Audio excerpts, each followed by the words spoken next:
অনেক অনেকে অ্যাপসের ওয়াক্ত হলে আজান দিয়ে দেয়, কিন্তু আমাদের দেশে এই সময় অনেক পরে আজান হয়ে থাকে। আমরা কি অ্যাপসের সময় অনুযায়ী সালাত আদায় করতে পারবো নাকি আজানের জন্য অপেক্ষা করবো? দয়া করে বলবেন। দেখুন, মোবাইল অ্যাপসে যে আজান হয় সে আজানটা সঠিক মতো হচ্ছে কিনা সেটা আগে দেখতে হবে, যে অ্যাপের টাইমিংটা আমাদের দেশের সূর্যাস্ত, সূর্য উদয়, নামাজের ওয়াক্তের সাথে মিল আছে কিনা, এটা 1 নম্বর চেক করতে হবে। 2 নম্বর চেক করতে হবে আপনার যে মোবাইলে অ্যাপটা আছে ওই মোবাইলের ঘড়ির টাইম ঠিক আছে কিনা, কারণ ওই ঘড়ির টাইম যদি ভুল হয় তাহলে তো আজান ভুল টাইমে দিবে।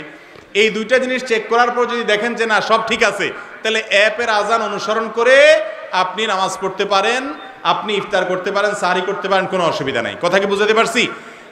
আমাদের দেশে বা যেখানেই হোক মুয়াজ্জিন আপনার এলাকাতে আজান 2 মিনিট 5 মিনিট পরে দিল, তো অ্যাপের আজান যদি টাইম মতো হয় আপনি ওইটাকে অনুসরণ করতে পারেন। যদি টাইম মতো না হয়, অনেক অ্যাপ আছে যে টাইম মতো হয় না, এই জন্য এটা চেক করে নিতে হবে। একদিন চেক করে নিলে এরপরে আপনি সেটা অনুসরণ করতে পারেন। নবীজির শানে দাঁড়িয়ে দুরূদ শরীফ পড়া যাবে কিনা?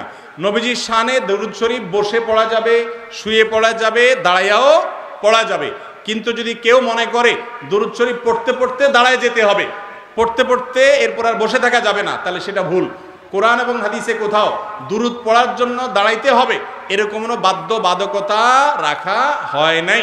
নবী করিম সাল্লাল্লাহু আলাইহি সাল্লামের সময় সাহাবীরা দুরূদ পড়তেন, পড়তে পড়তে তারা দাঁড়ায় যেতেন বাধ্যতামূলকভাবে, আমাদের মতো সিস্টেমিক্যাল দাঁড়ানো, এরকম কোনো কথা পাওয়া যায় না। ইবাদতের বিশেষ কোনো পদ্ধতি নিজেরা বানিয়ে নিলে সেটা বিদআতে পর্যবসিত হয়। তবে হ্যাঁ, আপনি দাঁড়ানো অবস্থায় দুরূদ এমনি পড়তে পারেন, বসে যেমন পারেন সেভাবে, কিন্তু বসতে বসতে দাঁড়িয়ে যেতে হবে এমন কোনো কথা নাই। আজানের আগে মসজিদের মাইকে কোনো প্রকার দুরূদ পড়া যাবে কিনা?